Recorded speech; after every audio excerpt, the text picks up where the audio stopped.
Je crois que les médias d'abord déforment la réalité, d'abord parce que certains faits sont présentés de manière hypertrophiée et d'autres faits sont tout simplement occultés. Et puis il y a tout simplement les bobards, les purs mensonges qui sont racontés.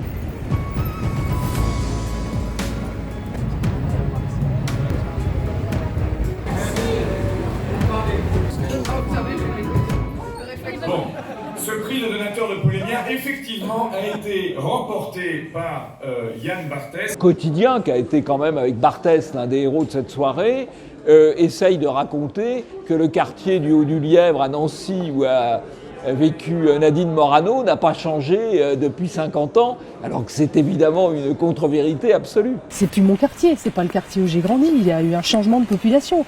Et il suffit d'être dans la rue pour le constater. Enfin, c'est visuel, c'est même visuel. Enfin, c'est comme ça. Qui, pour le bobard antique, faites du bruit? Il y a France Culture qui a obtenu un très beau bobard, un bobard culturel, en prétendant qu'on avait blanchi les statues antiques, grecques ou romaines, pour affirmer la suprématie blanche. Qui, pour le bobard Notre-Dame? Le bobard Notre-Dame, c'est typiquement le bobard par occultation, puisque à la suite de l'incendie de Notre-Dame de Paris, il y a eu énormément de réactions sur les réseaux sociaux, émanant principalement de ce qu'on peut appeler l'islamosphère, qui se réjouissaient de l'événement. Les médias, dans leur majorité, n'en ont pas parlé.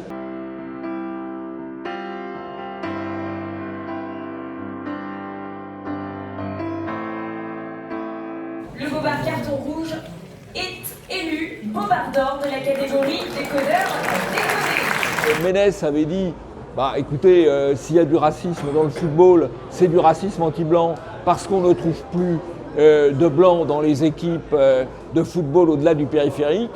Et Barthès est allé trouver une équipe dans Paris où il a trouvé un blanc et il lui a dit, voyez, Ménès, il raconte n'importe quoi, c'est toujours la même méthode, des images bien sélectionnées pour faire croire le contraire de la réalité. Le vrai problème, en tout cas en France, dans le foot, c'est le racisme anti-blanc.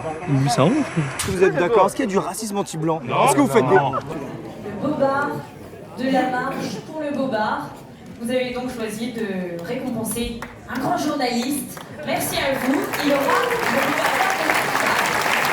de La marche du bobard a récompensé effectivement un grand journaliste, un grand reporter, puisque c'est quelqu'un qui avait obtenu le prix Albert Londres et qui a multiplié les inepties, allant jusqu'à expliquer que l'ordre de Malte assurait la sécurité de la manifestation, alors que l'ordre de Malte, comme aurait pu le faire la Croix-Rouge ou la Fédération nationale de la protection civile, assurait simplement la prise en charge des manifestants qui pouvaient avoir un malaise, qui est normal dans toutes les manifestations. Le bobard carcéral remporte donc à l'unanimité quasi totale, vu le bruit que j'ai entendu, c'est quasi total, c'est certain.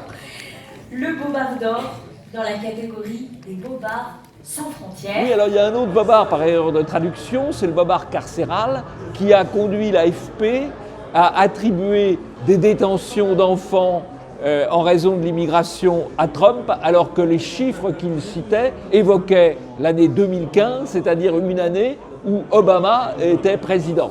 Alors, j'attribue le bobard d'or, si Jean-Yves est d'accord avec moi, pour le bobard crédibilité fondue. Il y a le bobard climatique.